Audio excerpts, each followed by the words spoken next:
ओम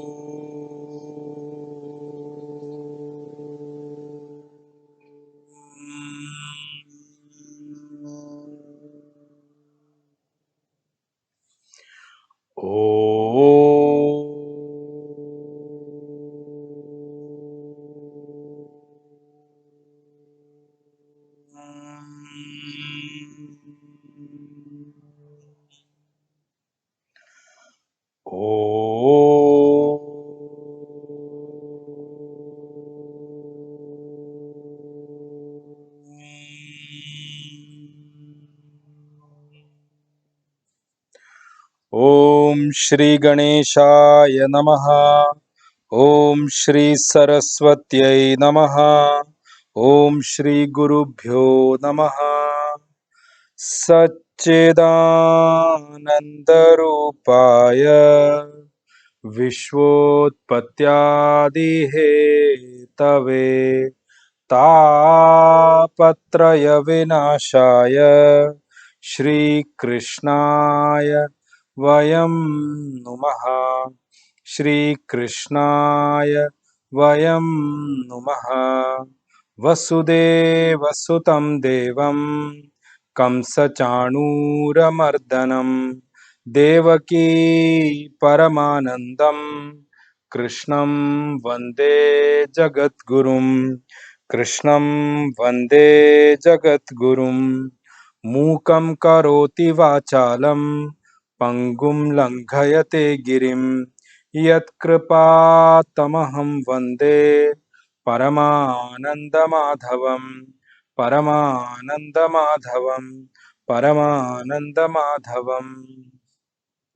ॐ वाङ्मे मनसि प्रतिष्ठिता मनो मे वाचि प्रतिष्ठितम् आविरावीर्म एधि वेदस्य माणिस्थः श्रुतं मे मा प्रहासीः अनेनाधीतेन अहोरात्रान् संदधामि हृदं वदिष्यामि सत्यं वदिष्यामि तन्माम अवतु तद्वक्तारमवतु अवतु माम् अवतु वक्तारमवतु वक्तारम्।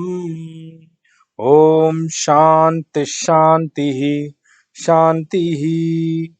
सदाशिवसमारम्भां शङ्कराचार्यमध्यमाम् अस्मदाचार्यपर्यन्तां वन्दे गुरुपरम्पराम्। श्रुतिस्मृतिपुराणानाम् आलयं करुणालयं नमामि भगवत्पाद शङ्करं लोकशङ्करं। शङ्करं शङ्कराचार्यं केशवं बादरायणं सूत्रभाष्यकृतौ वन्दे भगवन्तौ पुनः पुनः। ईश्वरो गुरुरात्मेति मूर्तिभेदविभागिने व्योमवद्व्याप्तदेहाय श्रीदक्षिणामूर्तये नमः। श्रीदक्षिणामूर्तये नमः। श्रीदक्षिणामूर्तये नमः। श्रीकृष्ण गोविंद हरे मुरारे हे नाथ नारायण वासुदेवा जिह्वे पिबस्वामृतमेतदेव गोविन्द दामोदर माधवेति। हे कृष्ण हे यादव हे सखेति। हे कृष्ण हे यादव हे सखेति। हे कृष्ण हे यादव हे सखेति। Narayan Narayan Narayan. Chapter 3, verse number 1 and 2. I'll read the verse first and then read the corresponding Bhashya of Bhagwan Shankaracharya on both these verses, and then we'll take up and continue from where we left in the last session in terms of detailed meaning of these verses. Arjuna Uvacha Jayasi Chet Karmanaste मता बुद्धिर्जनार्दन तत्किं कर्मणि घोरे मां नियोजयसि केशव। जायसी चेत् कर्मणस्ते मता बुद्धिर्जनार्दन तत्किं कर्मणि घोरे मां नियोजयसि केशव। व्यामिश्रेणेव वाक्येन बुद्धिं मोहयसीव मे तदेकं वद निश्चित्य येन श्रेयोऽहमाप्नुयाम्। व्यामिश्रेणेव वाक्येन बुद्धिं मोहयसीव मे तदेकं वद निश्चित्य येन श्रेयोऽहमाप्नुयाम्। भगवान शंकराचार्य जी भाष्य on both these verses.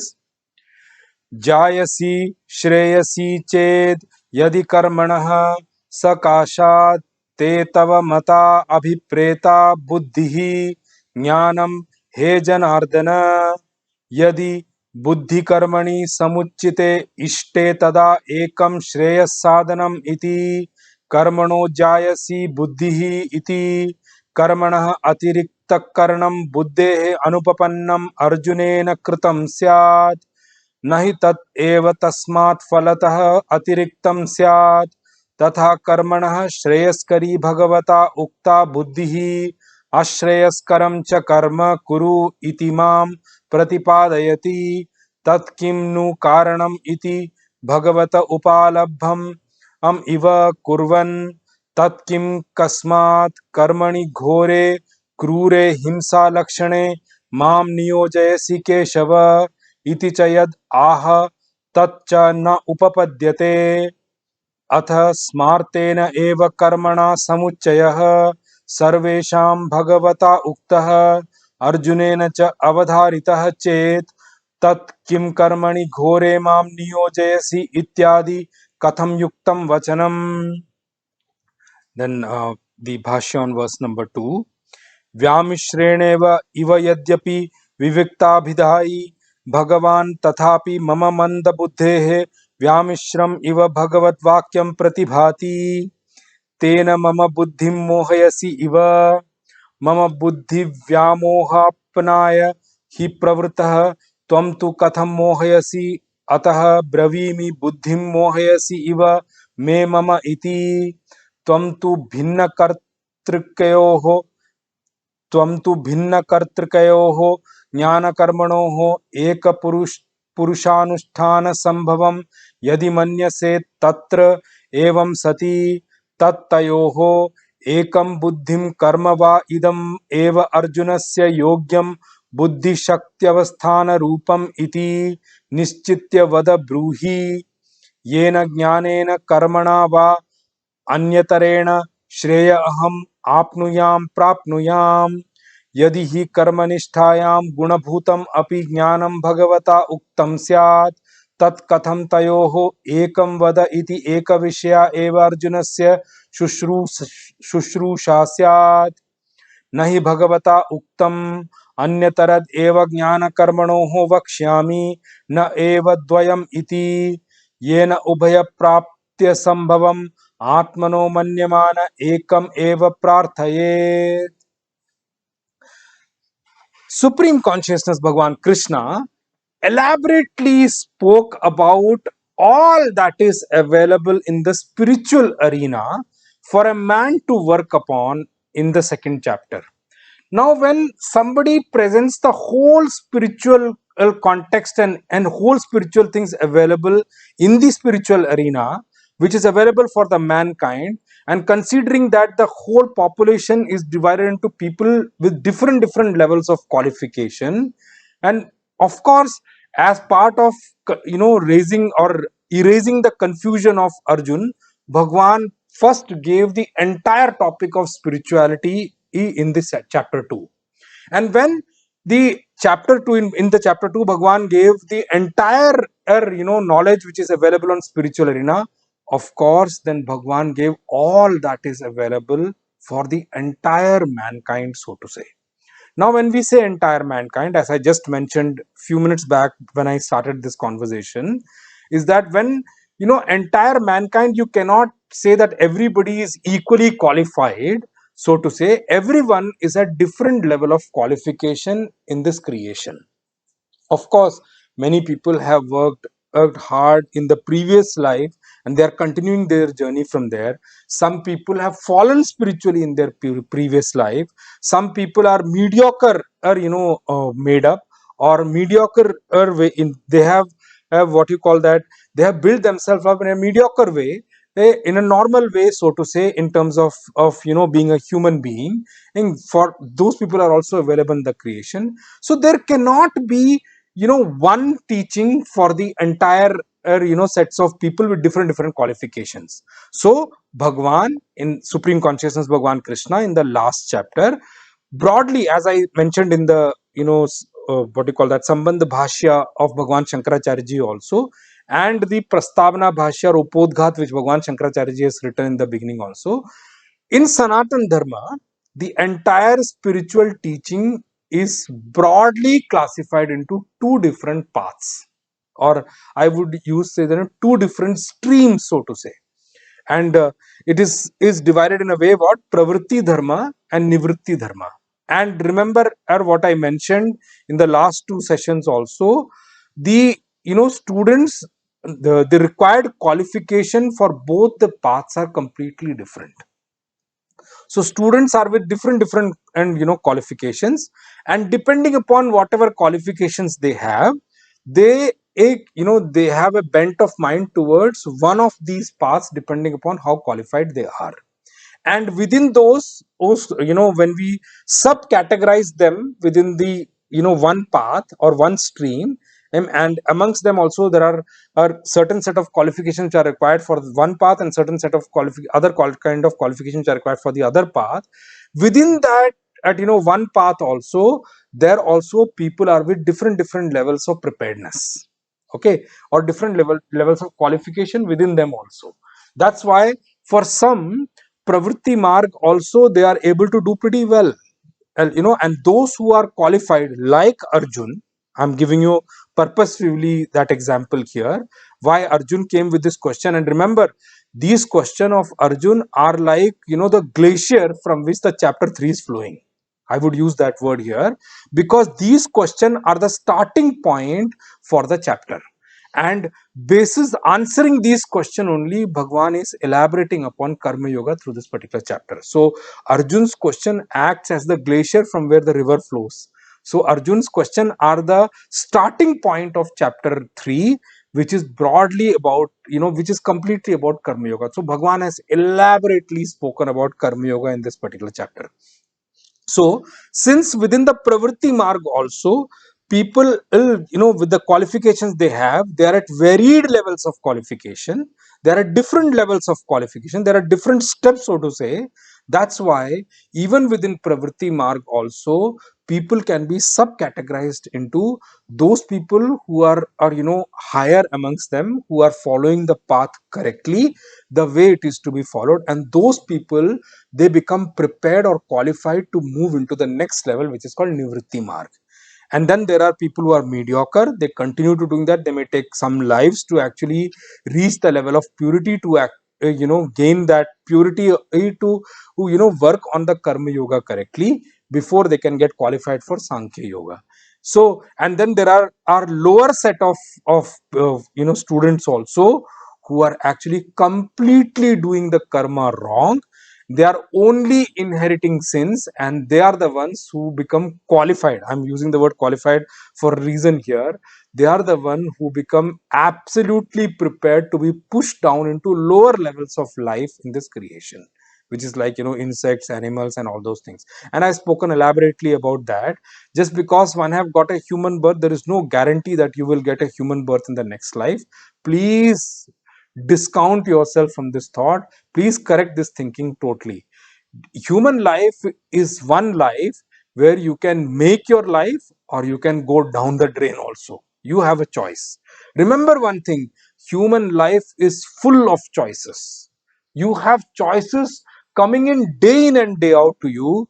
How you will prepare yourself and what you become is completely your choice in terms of what choices you make for yourself. So, one thing very honestly, in going forward in this chapter also, Arjun also going to ask this question, and I'm going to come to that when I move on to that. I'll show you one side of that question also. So you will see that this chapter starts with Arjun's question. Now let's first understand that question correctly in a little bit more detail than what we saw in the last session, and then we'll take it from there. And I'm marking one more word here. In these two questions, in these two questions, one is you can understand the question, that is one portion. Another thing you can get from these question is that what kind of acceptance Arjun had for Bhagwan as a teacher.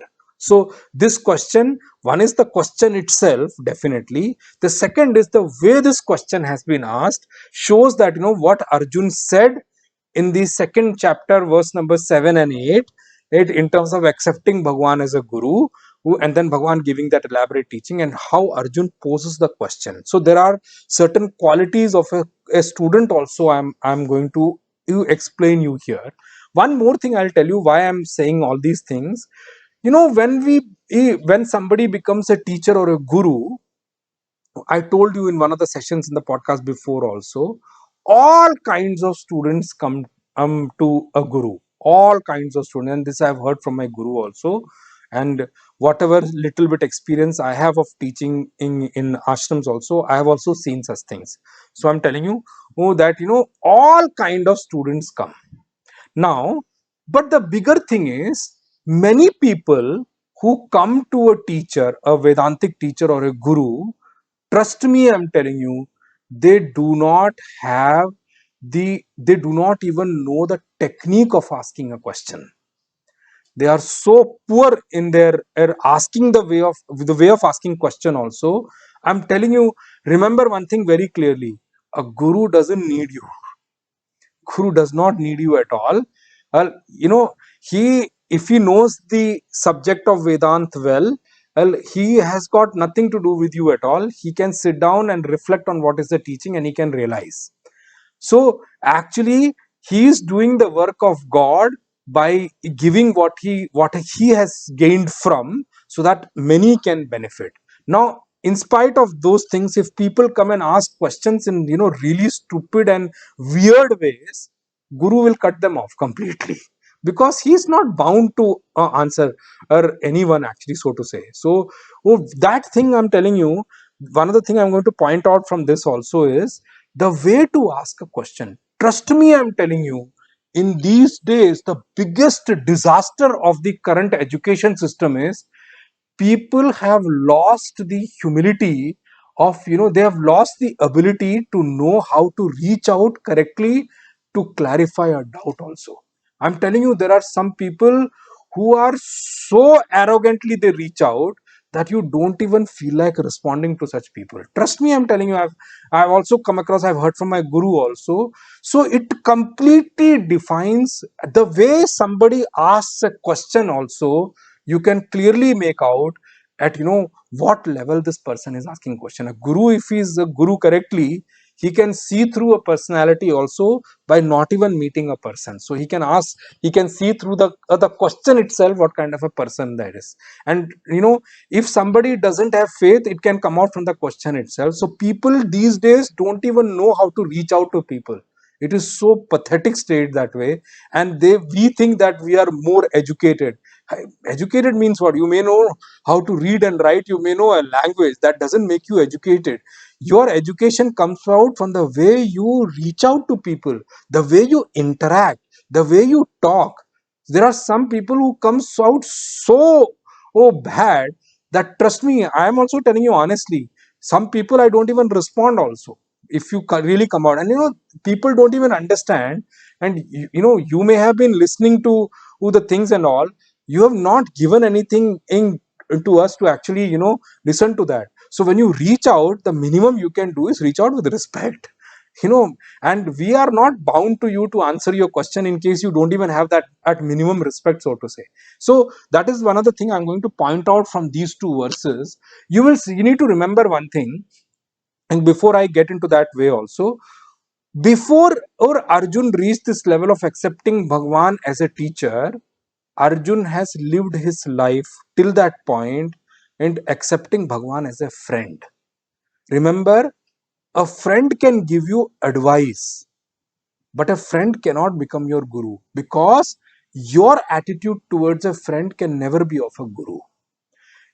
A guru can, and your son cannot be your guru, your friend cannot be your guru, your colleague cannot be your guru. Why? Because to accept somebody as a guru, you have to place them higher, and friend is a relationship of equality. Son is a relationship that you are higher than the son. The same goes for husband and other things also. The moment you consider somebody equal, you cannot, or gain from that person as a guru. That person may be knowledgeable, the person may be very well versed with scriptures, but trust me, you will not be able to gain anything from that person. Why? To gain something, the river never flows, river always flows from top to bottom, it never flows from bottom to up, or mostly the flow in parallel level is also not that much. So knowledge is like a flow of river, it you have to place somebody at a higher pedestal first to start gaining. Another thing I'll tell you is, many a times a big mistake we all does is, which I'm also going to point out when that thing comes in the conversation of Arjun in terms of his question also. Many a times what happens is, we may not have understood something, or we may have misunderstood something, but rather than accepting our mistake, rather than accepting the fact that I didn't understand, I would want to blame or put the blame on somebody else. It's very easy to point out mistake. I didn't understand something, but the moment I reach out to a guru, I'll say, what, you didn't explain it correctly. And that's one thing which you will find here in this question of Arjun also, that at Arjun, when he reached out to Bhagwan, and Arjun is a very careful listener also. So one place he was about to do that blunder, but he corrected it in a way, or he presented it in a way that, I'm not pointing fingers at you. you know a guru, you cannot just just because you didn't understand, that doesn't mean that the guru was wrong, right? Of course, guru knows better than you, he's already at a higher pedestal, he's not one who's picking up from the book and teaching you, he's already living that knowledge and teaching you. So of course he has to be right. Now, rather than pointing out that you didn't explain it correctly, if you can just turn the word in such a way, I think I didn't understand it correctly. That means what, you're completely putting the blame on you. The moment you say that you didn't explain it correctly, you are actually pointing finger on your guru. You are actually pointing finger on your teacher. And the fact is, guru was not wrong. He taught it correctly only. But because you were not prepared, you are not qualified, you didn't understand it correctly. So many people who come to the podcast, when they ask me question also, when they reach out to me, I do tell them that re-listen to the episode again, because, and many people have come and given me feedback also, I've also experienced myself when I heard to my guru also, when they re-listen to their podcast or re-listen to the what has been taught to them, and they will realize that what they understood there was incomplete, or sometimes it was mistakenly understood. It corrects them at many places, or they get more clarity on it. So, we are not so qualified that we need to listen only once and we are all done.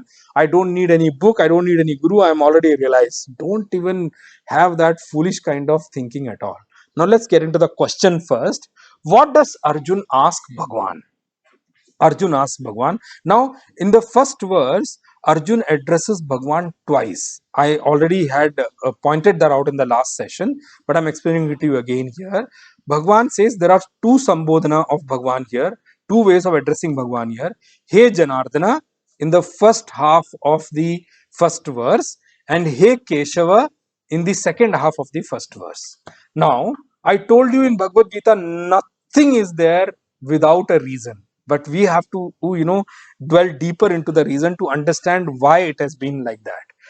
So when the word is used of it, when the address is given to Bhagwan as Hey Janardana, there Arjun is reaching out to Bhagwan as a Artha Bhakta.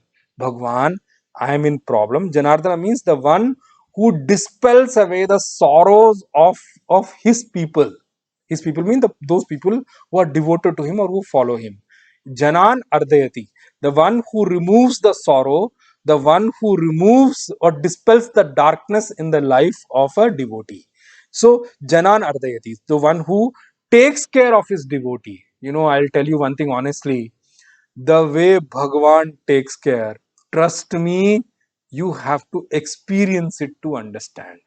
Now, the biggest thing we need to understand is God functions in one way that He always is looking for the benefit of a devotee. Bhagwan is so excited, so eager to do the good of, or to do benefit for a devotee.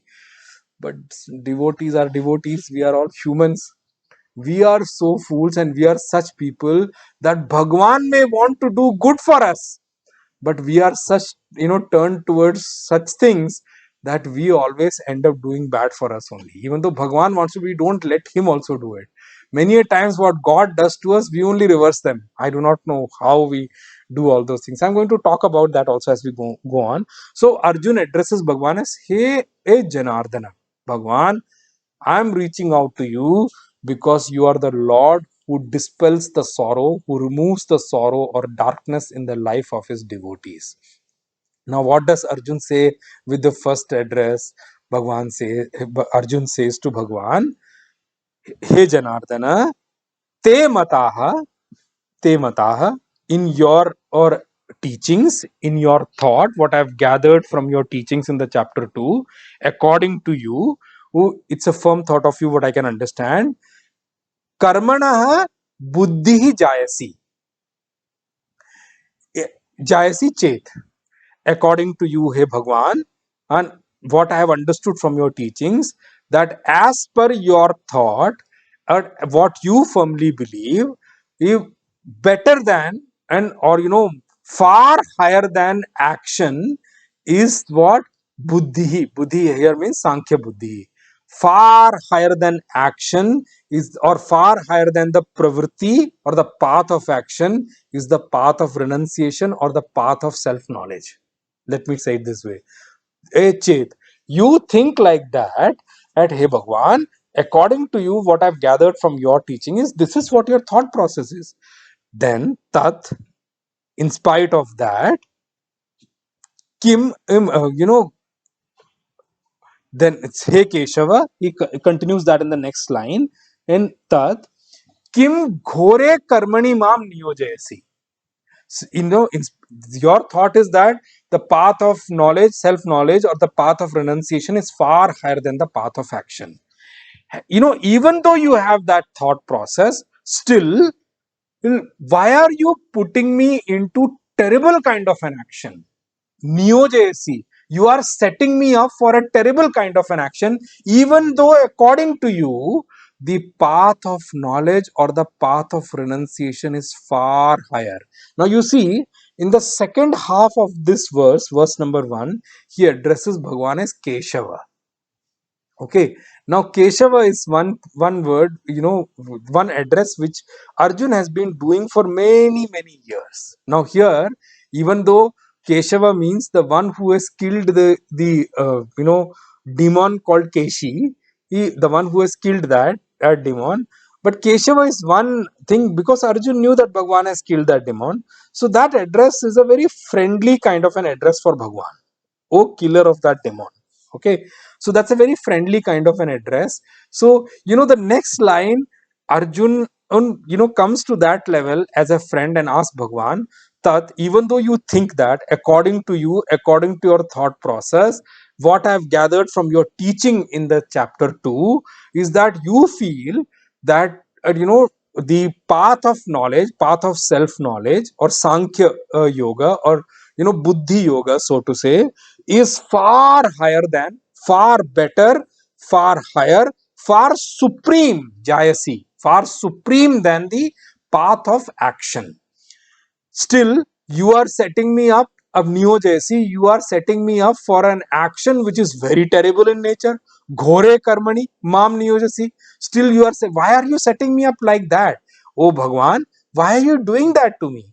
Then in the next verse, the detail of the next verse, Arjun says, now here you see the way Arjun points out. He's trying to say that, Bhagwan, even though you elaborately spoke about in the chapter 2, and what you did, you praised the path of self knowledge or the path of renunciation so much with so many verses, and you really praised it very well. And what you did, along with that, you also praised the path of action, karma yoga. It's not that you said that, you did put down the path of action. You didn't. You praised the path of self knowledge also. You praised the path of action also. Both the paths you praised. How can it be, Bhagwan? You're praising both the paths, and you just left it like that over there. And at the end, you said, what is the greatest kind of achievement of a man who follows the path of self knowledge or the path of renunciation? That's how you ended the last chapter. You completed the last chapter with further glorifying the path of renunciation and the path of, self knowledge. You really glorified it well. And you also, promoted or praised the path of action also. And you gave, amongst all that teachings, even though I asked you the question, and Arjun, and thinking, must be thinking like that, Bhagwan, I asked you the question to tell me in the verse number 54 of the last chapter, that who is a sthita pragya. Probably Arjun was thinking, Bhagwan, I'm giving you hint that that is the path which excites me, that is the path which fascinates me. So please put me to that path. Don't consider it as only a question, but it is a pointed question that Bhagwan put me onto that path, because I feel that I don't want to end up doing this terrible action at all. So he says in the next word, Vyamishreneva Vakyena. Bhagwan, your words are mixed in nature. How it is mixed? You are praising the path of renunciation or praising the path of self knowledge also. You are praising the path of action also. And you say there are two different paths also. And Vyamishreneva Vakyena, those kind of mixed words, mixed praises you have given for both the paths. Buddhim mohayasi iva. Me buddhim mohayasi iva. Bhagwan, it seems that those kind of mixed praises of yours or mixed appreciation of yours for both the paths have kind of confused my mind. My mind is kind of confused. Had he said mohayasi, then Arjun, in the second chapter, before Bhagwan started giving the teaching, before the verse number 11, Arjun surrendered to Bhagwan, saying that Dharma Sammuda Cheta. Bhagwan, my intellect is completely deluded regarding the topic of Dharma. I don't know what is my duty now. I'm standing in the war field. I can't understand whether war is my duty or not doing war is my duty. I'm really confused. He said that with the topic of Dharma, I'm really confused. Bhagwan, I don't know what to do. So, Bhagwan, I was already deluded there. Now, your mixed kind of praises, even though you have clearly praised the paths, and remember one thing, even though Bhagwan praised both the paths, but within those praises also, Bhagwan did give clear instruction to Arjun, Yudhyasva, you fight. Bhagwan didn't say, if Bhagwan had to tell Arjun that you go the Sankhya path, Bhagwan should have said it. Why did Bhagwan use the word Yudhyasva? Stand up and fight. You should fight, and then praise that other path also. So the thing is, Bhagwan gave the entire spiritual teaching in the second chapter. He spoke about the pinnacle of spiritual achievement. Why he did that? You know why? Because for you to work towards something, why will you work towards something when you do not know what it's going to give you the next? So it is important to motivate one person. This world is such what you call that, such a confusing place, so to say. There is no dearth of objects, there is no dearth of things, there is no dearth of people, available in this creation to, put you back onto the cycle of birth and death. There is enough available here. There are enough delusory things available in this creation. There are enough avenues for delusion in this creation. And the thing is, they are so powerful in nature, they are so attractive in nature, that man somewhat may know that I'm going wrong, but is forced to walk that path and not look at these things at all.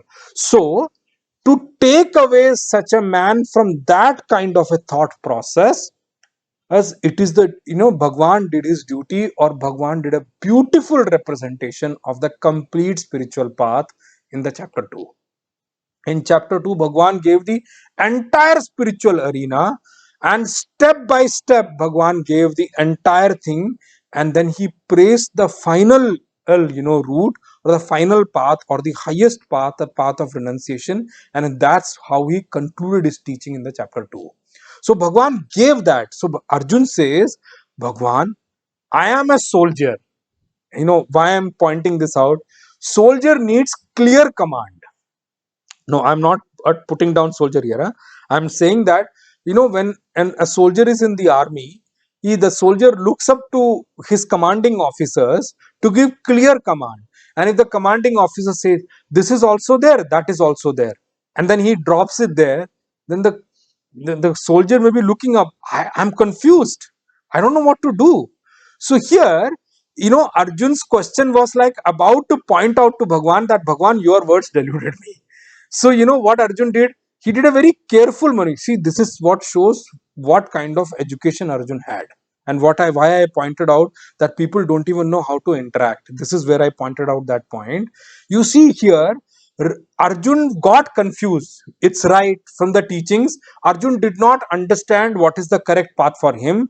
Arjun, even though saw the entire spiritual arena, but he did not catch Bhagwan's message correctly, that what Bhagwan is telling him to do. Arjun also, there is one more reason why Arjun got confused. I'll tell you that, which is in the second half of the second what you call that second verse. So Arjun got confused. So rather than and point blankly telling Bhagwan, I'm sorry. These days student would have said, I'm sorry. Wait a minute, teacher, wait. Your words are very confusing. I think you need to go read and come back again. This is how today's people studying may have asked a question. Go read back and come back again, or they may point out saying that you don't know how to explain, or they may say that I don't think you are prepared well, or you have understood it well yourself. I think you need to clarify your doubt first. They will never say that I'm sorry, I am confused. Why? Because I'm not prepared yet. The actual reason why that student did not understand is the student is not qualified yet to actually understand the or grasp the entire meaning correctly. He's only started walking the path, started only building the qualification. Now the thing is, the moment I get into graduation, if I feel that give me any problem, you see, even at the PhD level problem you give me, I guarantee you I'll be able to solve. Then I'm sorry to say, you have a very, very mistaken understanding about yourself. So, the path of renunciation, or the path of self knowledge, in comparison to the study world, is like the PhD level knowledge. You, you know, at elementary school or at the graduation level, you cannot go and crack that thing at all. You may not even understand it correctly.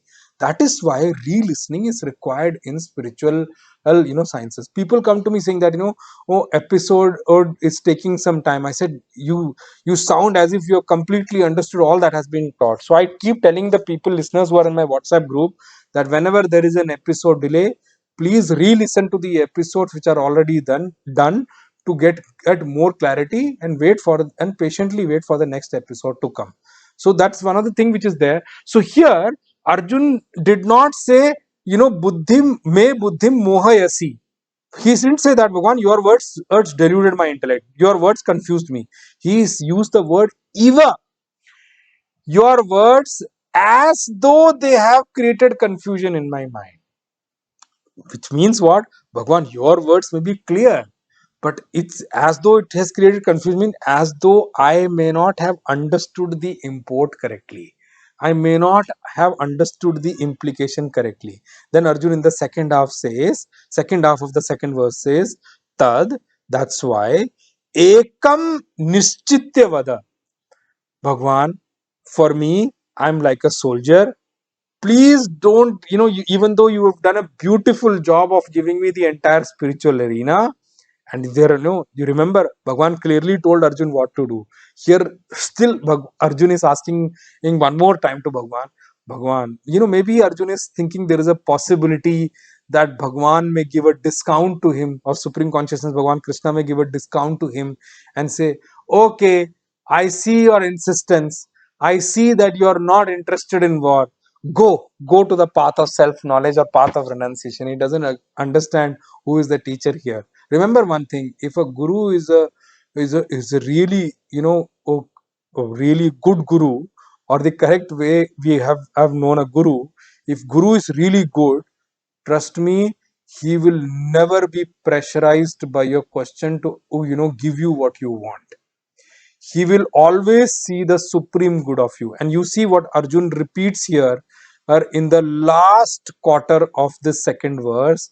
Yena, you decide one path and tell me. Yena shreyoham apnuyam. Walking that path, or using that, adapting that path in my life, I am able to achieve supreme good in my life. With this Shreyo Ham Apnuyam, there are two things which I want to point out here about Arjun. Now, if you recollect what I told you when I was describing the verse number 2.7 and 2.8, there I have explained it elaborately on that point, that Arjun came back to a point that Bhagwan, यश यत निश्चितम ब्रूहि, ये श्रेयस्यात निश्चितम ब्रूहि तन्मे. Bhagwan, whatever is supremely good for me, you please tell me, you please advise me, you please guide me, I will do that. So Arjun chose Shreyas as at the start of the second chapter itself. Arjun chose Shreyas. So here Arjun is repeating that Shreyoham Apnuyam. Arjun has not lost focus here. Even though we may see from the first chapter that Arjun was completely deluded, he got got carried away by misplaced compassion. But you see the words here, when he used mohayasi also, he didn't point finger on Bhagwan, and he said mohayasi iva, as though it has deluded, it has confused my mind, and which was already deluded before I came to you. And here he says, he repeats the same word, saying that Bhagwan, you decide one path firmly and tell me, and when you decide, tell me that walking which path I can attain that which is supremely good for me. Now, here there is one thing more which is hidden. Okay, Arjun heard the entire teaching of second chapter from Bhagwan, and he also knew that Bhagwan concluded. And that is one of the reasons why Arjun asked that question about sthita prajna, because Arjun heard that message for Arjun also, that yudhyasva, tasmat yudhyasva bharata. Arjun, stand up and fight. You should fight. And then Bhagwan is praising that also. So Arjun posed that question of sthita prajna to just what you call that, just to give Bhagwan a pointer. But Bhagwan, please remember, I asked for Shreyas. That same pointer Arjun is giving here also. Bhagwan, whatever is, don't give me what is dear to me. I've fought battles throughout my life. Battle has been very dear to me till now, for its own reason. And of course, it was, what you call that, uh, it was building up my capability as a fighter also, building my qualification as a warrior also. It was building in the quality of a fighter in me. And I have enjoyed the battles. Not that I'm crying and cribbing that why did I fight the battle? I should have been given the path earlier. Bhagwan, why are you telling me now? You have been with us for so long. You should have told this before itself. I would have gone from directly from the forest to the forest only there. Arjun can say all those things also, but he didn't say all those things. Many times people come. In fact, I'll tell you one thing very honestly. My Guruji also asked me this question, and what did you do before coming to study Vedant? So I always felt after coming to Vedant, and I felt it, so I told Guruji that I'm sorry, Guruji. I think I wasted my life till that point. So Guruji said, never say that. There is a reason why you had gone through that path also. Maybe God needs those qualifications of yours for your seva to God. So think like that. So I used to think that if this is the path, then why I went all those route also and all those things. So that's maybe Arjun is reminding Bhagwan, Wait, Bhagwan. Please don't forget that I have asked for Shreyas in the beginning itself. So, and you are saying that this is the supreme path, and you are saying that the path of self knowledge is the path, it's more supreme than the path of action, and I always want supreme. So, technically, that is equal to this a simple mathematical equation. So, Bhagwan, you should have given me this path. Why are you giving me that path? And he said, and he used one word, Ghore Karmani. Till then, it was his action. Now he is reminding Bhagwan, you are not only telling me to do an action, you are telling me to do terrible action. Why it is terrible? You see, the thing we need to remember about war is any war will have killing. And in war, the simple funda is if you do not kill the enemy will kill you. Nobody will give you discount for that. And for your country, killing your enemy is important. That is an important part of the role when you are a Kshatriya or when you are in the armed forces, Air Force or Navy or whichever way we call it. That is a part and parcel of it. There, you are not killing the enemy for the sake of killing. There, the killing is for the protection of the country.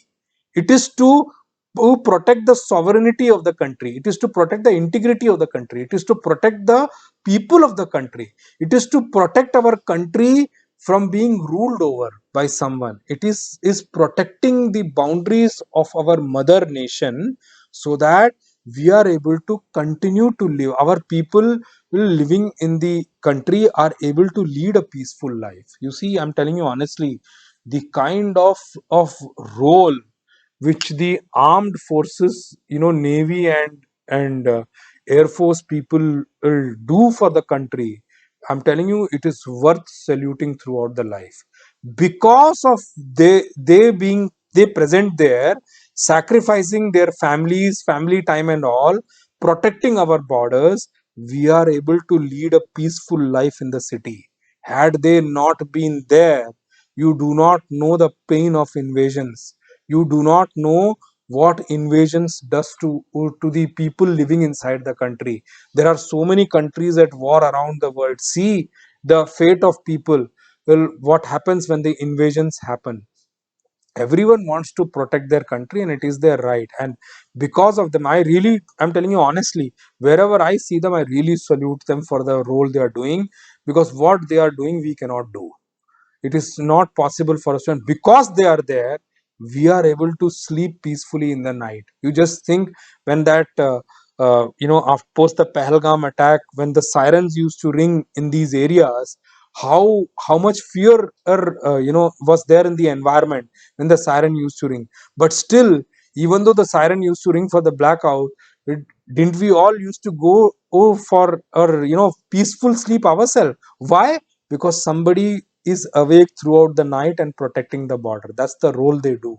So we must respect the people from the armed forces, those people who have sacrificed their family time and personal time and all these kind of fancy things in the world which is available to them also, but they sacrifice all those things for protection of the country.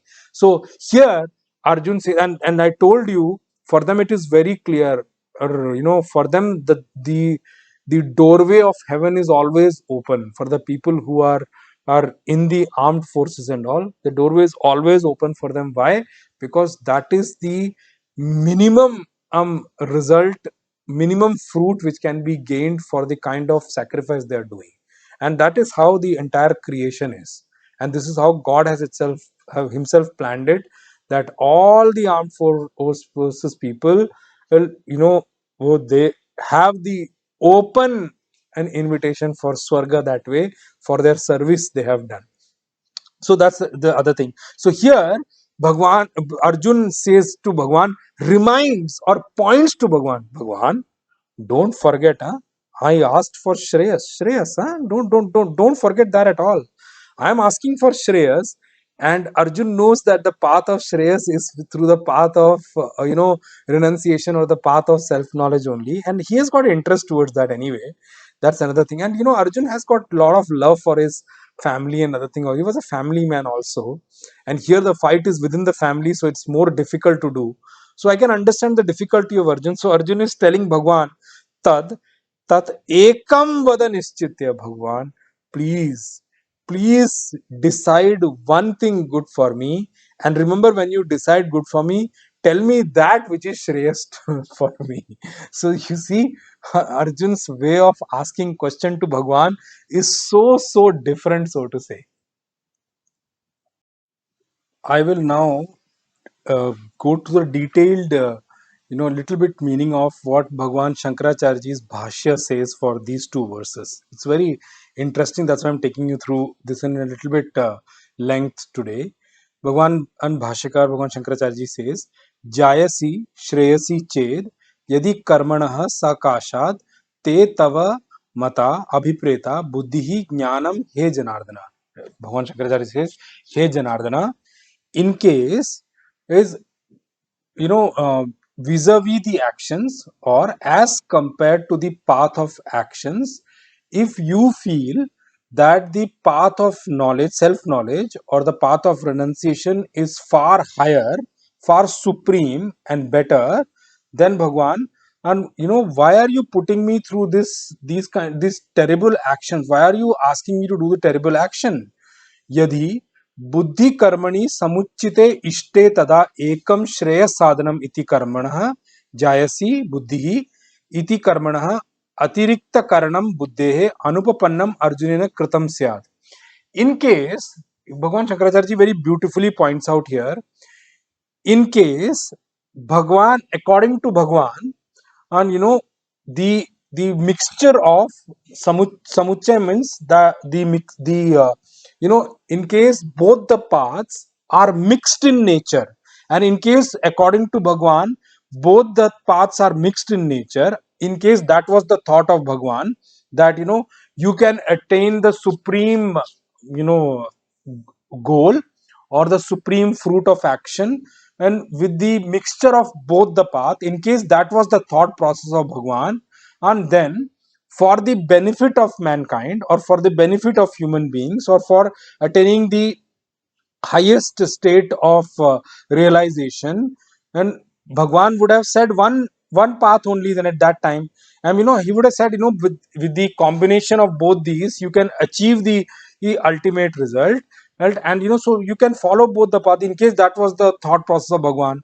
And then, and why would Bhagwan have to say that, oh, the karma is actually the jnana, or the knowledge of the self is far higher than the action. And if Bhagwan would have said that both the paths us together can make you reach there, or both the paths as if you continue to follow, both can reach the same place, then with the words of Bhagwan, Arjun would not have segregated these two paths, right? That means what? Bhagwan has very clearly pointed out two different paths, and Arjun has understood it correctly only. Had Bhagwan wanted to tell that both paths are same and you can follow either of them to reach the thing, or you can and make a combination of both the paths and reach there, then this question of Arjun would not have come. Arjun would not have segregated those two paths, which means what? Bhagwan did segregate two paths and say that correctly over there. Nahi tad eva tasmat falatah atiriktam syat. Because if Bhagwan would have mixed both those things together, then, and if with the mixture, Bhagwan can't say that one's fruit is far higher than the other, right? He would have said, both are mixed. Any one you follow, you will reach that place. He would not have, it would not have been possible to segregate the result also separately, that with the path of self-knowledge, you will attain the supreme, the highest goal, where you do not have to repeat the cycle of birth and death. You don't have, Bhagwan would not have done that segregation at all, right? Tatha कर्मणः श्रेयस्करी भगवता उक्ता बुद्धिः अश्रेयस्करं च कर्म कुरु इति मां प्रतिपादयति तत् किं नु कारणम् इति भगवता उपालभम् इव कुर्वन् तत् किं कस्मात् कर्मणि घोरे क्रूरे हिंसा लक्षणे मां नियोजयसि केशव इति च यद आह तच्च न उपपद्यते. And the bigger thing we need to remember is Bhagwan and supreme consciousness, Bhagwan Krishna, uh, is clearly saying that as compared to the path of action, the path of self knowledge is far supreme, and it is far more beneficial for a human, for the mankind. It is far higher result giving for the mankind, where man can end his sorrows forever. And that's what Bhagwan clearly explained in the last chapter, in the second chapter. And then, Arjun must be thinking, Bhagwan is saying all those things, and to me, Bhagwan is saying that, oh, you do those things which don't give you supreme result. Ashrayaskari. Bhagwan is saying that the Shrayaskari, or the one where you will reach the supreme realization, or the supreme fruit, or the final ultimate fruit of all the things, or a life. Bhagwan is saying that as one path, and Bhagwan is telling me, Arjun is thinking that Bhagwan is telling me that, but you do that which will not get you the supreme path, which will not get you the supreme result. You know, what is the reason for such things? Thinking like that, Arjun had actually, is teasing Bhagwan, that Bhagwan, I had said very clearly that I want only Shreyas, and you are also saying for reaching the Shreyas, the final, actually the correct path is the path of renunciation, or the path of self knowledge. But Bhagwan, hey Keshava, you are telling me, as a teasing word, or Arjun is telling, you are telling me to do a terrible kind of an action, which actually means killing people, and there are going to be a lot of bloodshed in this whole action, and it is not killing one or two, it is killing many to win the war. And here it is not a war that, I just kill one or two and I'll win the war. I have to kill many to, may have to kill many people in the army to actually win this war. And this is a final war. It is not something that, you just fight with one person and make that person lose and the war is gone. Here it means involves lot of killing, not simple one or two, it's like thousands and lakhs of killings involved here. And Bhagwan, then why are you setting me up to do this kind of a terrible kind of an action? Why are you putting me at, and which is not right according to me? अथ स्मार्तेन एव कर्मणा समुच्चयः सर्वेषां भगवता उक्तः अर्जुनेन च अवधारितः चेत तत् किम कर्मणि घोरे माम नियोजयसि इत्यादि कथम युक्तम वचनम. Now there are two kind of karmas, or actions which are set out in our scriptures in Sanatan Dharma, and I'm telling you because Bhagwan Shankaracharya ji has mentioned in the Sambandh Bhashya, but since I did not take the detailed Sambandh Bhashya, so I didn't pick it up. Two kinds of karmas I'm telling you now. You just keep it in your mind. It's called Shraut karma and Smart karma. Here you will see Atha Smartena word has come. That's why I'm explaining you here. Shraut karma are those which are the actions of yaga and yajna, the sacrificial fire karmas, which are elaborately explained in our Vedas, the karma kand of Vedas. They are called Shraut karma. Since it is coming from Shruti, the karma kand of Shruti, that's why it is called Shraut karma. And smart karma are those kind of actions which emanates out of the detailed dharma shastra grantha, the scriptures of dharma shastra, which are like Manu Smriti, etc. Those are defined as smarta karma. So you will see karmas in Sanatan Dharma is defined as Shraut karma and smart karma. So Shraut karma is basically the sacrificial fire action, the karmas or the action which are arising out of the sacrificial fire ceremonies. They are like Soma, Soma Yaga, Gayatri Yaga, Agni, and Purohita, and all those many things are there which comes out of Shraut karma. Then Smart karma are those which are Manu Smriti and all, which are Dharma Shastra Grantha, which are telling you, like for example, the duties of a Grahastha, the duties of a father, the duties of a king. Those things are coming from Smart karma. So if Bhagwan, and even if I just keep aside Shraut karma for now, here Bhagwan Shankaracharya ji says Atha smartena eva karmana samuchaya. In case Bhagwan and was wanting to combine both smart karmas, or the things which are set out, the duties which are set out in the Dharma Shastra, along with the Jnana, and in case if Bhagwan would have said that, then also Arjun would have understood it that way. And then this question of Arjun, that hey Keshava, karmani ghoremam niyojasi ityadi, these kind of words of Arjun would not have come out here, or and we could not have been able to understand why when Arjun is coming with this question. So that means Arjun is a very careful listener. We have to understand that.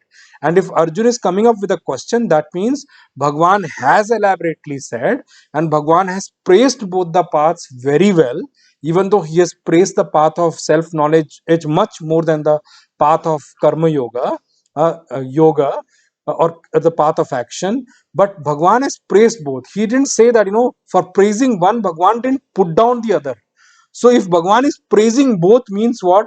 Bhagwan likes both the path, which is because Bhagwan knows very well that, with one only, the people who follow that path only get qualified for the other one. So it's not that one can be completely dispensed of, and I can advise only one path completely. Bhagwan knows that very well.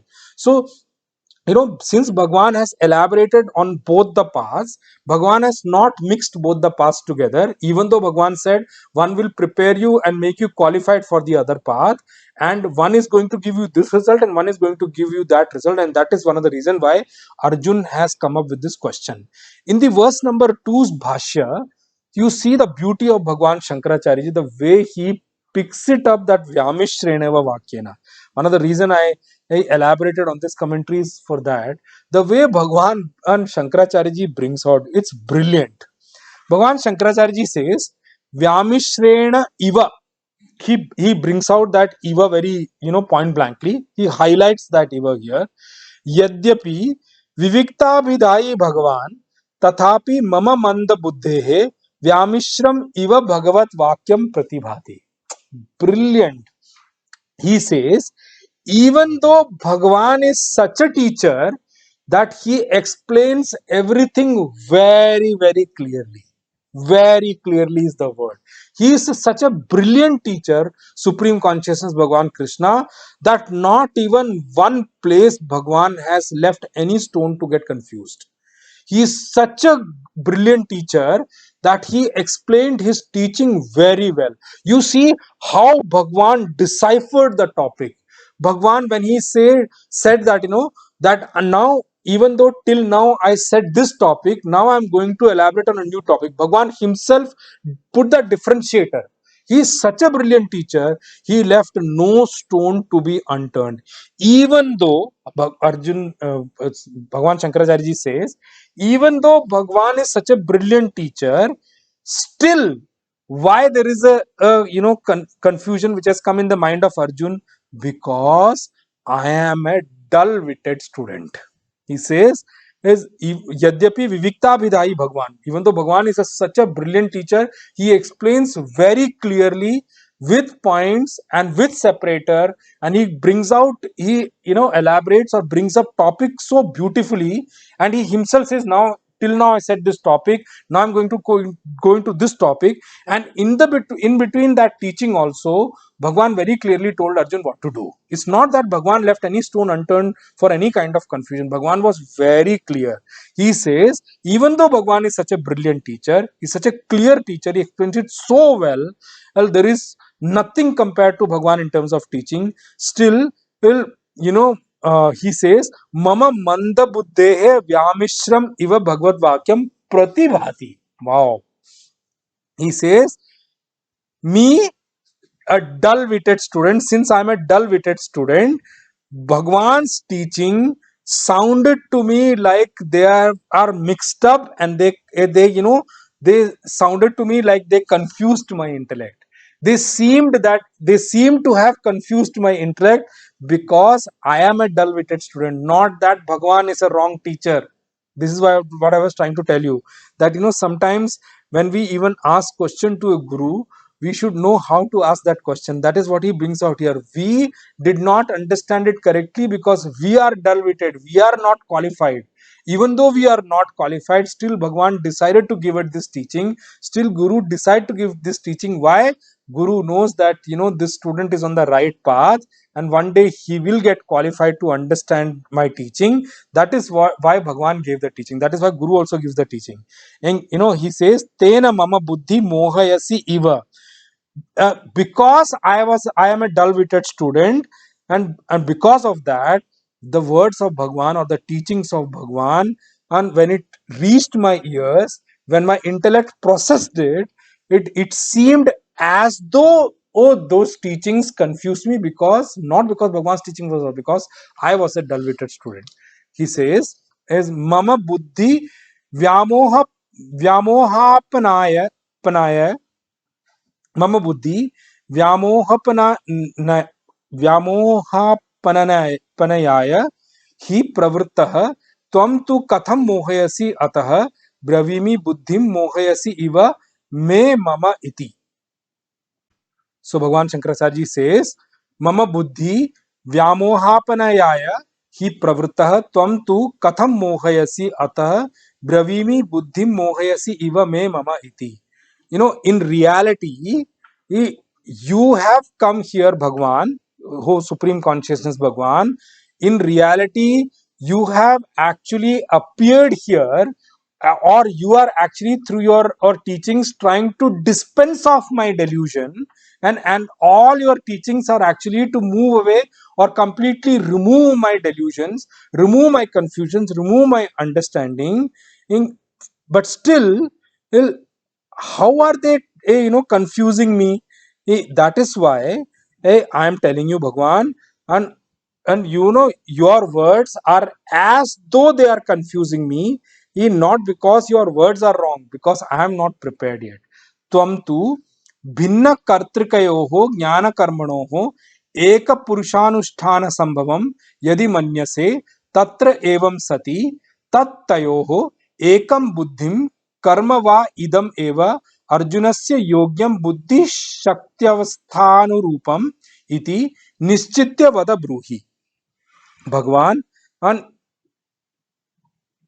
if you think that both the paths are to be followed by different and type of qualified students, and the qualification for both the paths are completely different from each other, and the students qualifications will decide which path to follow. Oh, and you feel that both the paths are followed by students with different kind of qualification, and in that case, Bhagwan, and both the paths being followed by one person is impossible, right? And you feel that both the path cannot be followed by one person at the same time. Then Bhagwan, between both of them, if you feel that between both of them only one path I can follow, then Bhagwan, please is look through that which is the one which I can follow and advise me that particular path. Bhagwan, between both of them, between the path of self knowledge and the path of action, you should decide very clearly and tell me, according to your intellect, according to your capability, and according to your current situation, and according to that, Arjun, this is what is suitable for you. You decide that one thing, and you decide that and tell me that oh, between both of them, which one is better for me right now, which is that which is going to give me good, which is that which is going to do good for me in the longer run. यदि हि कर्मनिष्ठायां गुणभूतम अपि ज्ञानम भगवता उक्तम स्यात् तत् कथम तयोः एकम वद इति एक विषया एव अर्जुनस्य शुश्रूषा स्यात्. In case is between the faith, complete faith in the path of action, and had been secondary, so to say, as with as compared to the path of self knowledge, then Bhagwan would have said that but that both of them, amongst both of them, Arjun, this is what you have to follow. And Arjun is desirous of listening to that direct command from Bhagwan. As I told you, soldier, he's saying that Bhagwan, I am a soldier, you tell me what to do, don't tell me both these things are available, you decide amongst one of them, Arjun, this is that which is for you, and just follow this. Nahi Bhagavata uktam अन्यतरद एव ज्ञान कर्मणोः वक्ष्यामि न एव द्वयम् इति येन उभय प्राप्त्य संभवम आत्मनो मन्यमान एकम एव प्रार्थयेत्. Since in between the path of action and the between the path of action and the path of self knowledge is between both of them. um, I am going to tell you only one. I'm not going to tell you both. Or since Bhagwan did not say such words at all, that is why Arjun internally thinks that, oh, achieving both the paths are impossible, and that is why Arjun is it sounds to Arjun that both the paths are very difficult according to Bhagwan for me. That is why Bhagwan is not clearly telling me which one to do. Bhagwan told me yudhyasva. He didn't tell me, Arjun, do karma yoga. He said yudhyasva. He told me how to do karma yoga. He told me how to do sankhya yoga also. But he told me that do the Arjun, stand up and fight. But he didn't tell me that do karma yoga, or he didn't tell me do jnana yoga. So Arjun says, Bhagwan, you decide and tell me which is the correct path for me to follow. I'll just follow that according to what you say. Now, before I complete the session for today, I will read Pujya Gurudev's commentary on these two verses, and then we will see the remaining in the next session. So Puja Gurudev says, Arjun still believes that to fight against his cousins, teachers and grandfathers is a terrible Ghora action. He seems to have forgotten or not to have understood at all Krishna's words in the last chapter.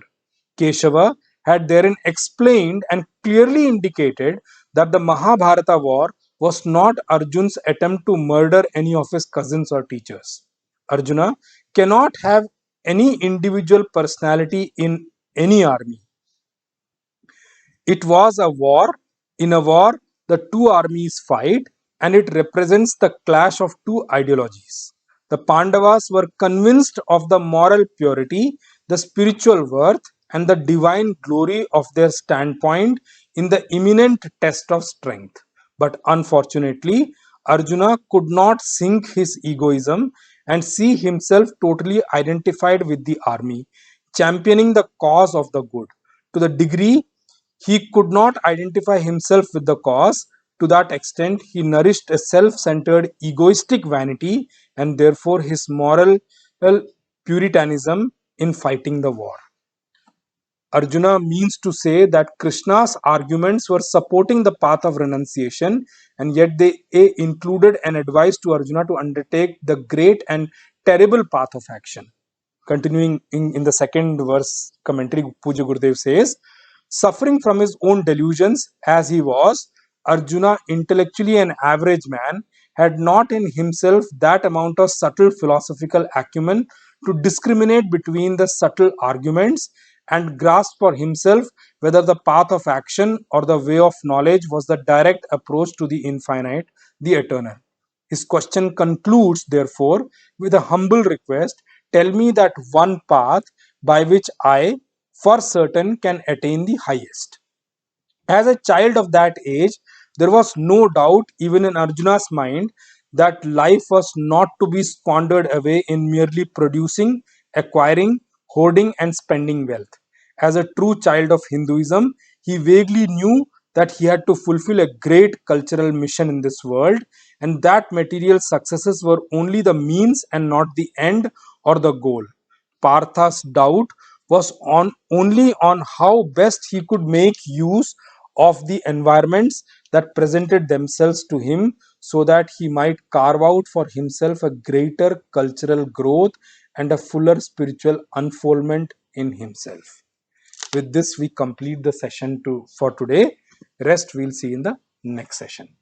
कायेन वाचा मनसेन्द्रियैर्वा बुद्ध्यात्मना वा प्रकृते स्वभावात् करोमि यद्यत् सकलं परस्मै नारायणायेति समर्पयामि श्रीमन्नारायणायेति समर्पयामि ॐ पूर्णमदः पूर्णमिदं पूर्णात् पूर्णमुदच्यते पूर्णस्य पूर्णमादाय पूर्णमेवावशिष्यते ॐ शान्ति शान्तिः शांति ही हरि ओम श्री गुरुभ्यो नमः हरि ओम ओम तत्सत